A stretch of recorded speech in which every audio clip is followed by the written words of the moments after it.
But I'm kind of like a lot of podcast editors out there on this journey is I didn't have anyone to look up to, and I didn't have anyone to, correct me, hit me on the wrist with a ruler and be like, that's not how we do it. But what that left was, it left me with this fear of being unprofessional. It left me with a fear of not having any credibility. I was super isolated, much like podcast editors around the world today. And I had this horrible imposter syndrome every day. I didn't know I was trusted. I just felt terrible. And this went on for 6, 7, 8 years of my career. This never died. It didn't matter how hard I worked. I always felt like I was an imposter.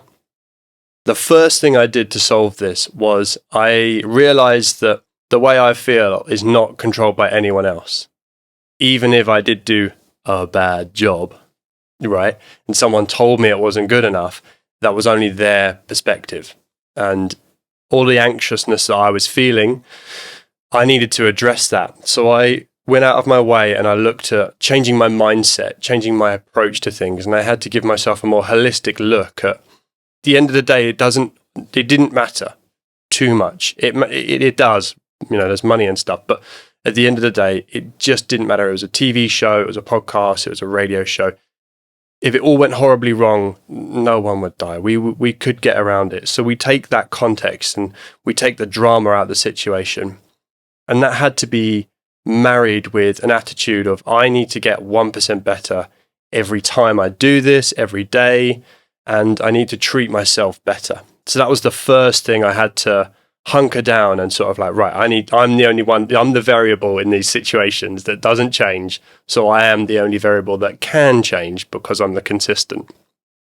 The next thing I realized was that for a large part of my career, I was isolated, but I didn't have to be.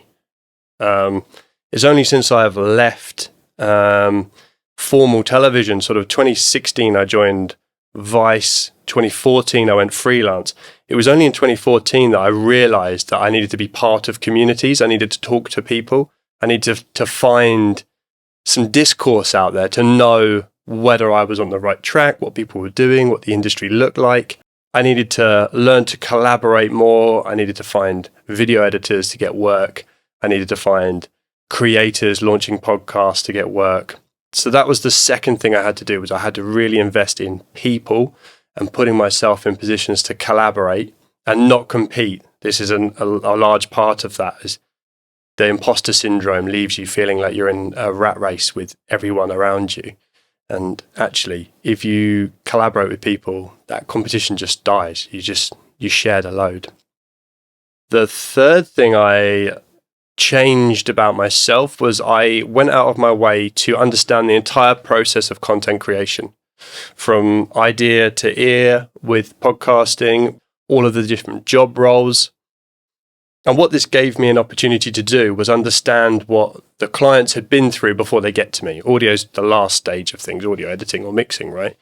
So once I got a better understanding of what people have been through to get to that point of working with me, I was able to talk to them in their own language and empathize and resonate. And it meant that when I worked with clients, my relationship was so much better, so much quicker. The levels of trust I could develop were just awesome. And it also gave me an in of understanding like what I might have to fix. With podcast editing, it's things like we know that people are just recording in their bedrooms, or we know that people are recording in their glass offices and there's traffic going by.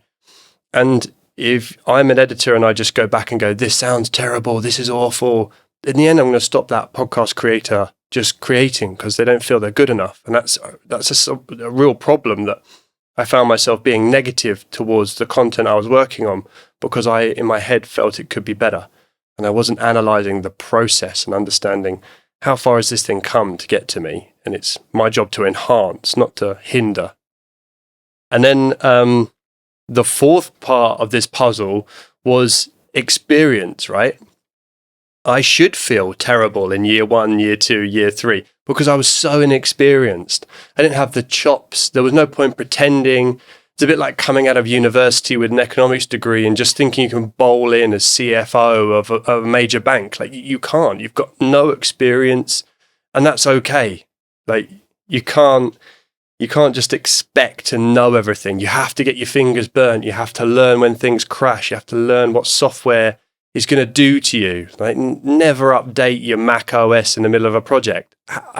I've done that 3 times. I learnt my lesson the first time. I still did it 2 more times, right? I've destroyed projects. I've deleted files I shouldn't have done. I sent a blank tape to Disney, which ended up costing the production company $25,000 because they missed their slot for that show.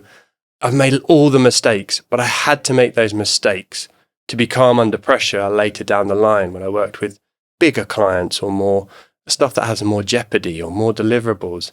So I had to have that problem solving, and that experience and the mindset, the people, understanding the process, all added to that experience, which in the end made me a happier audio editor, I should say.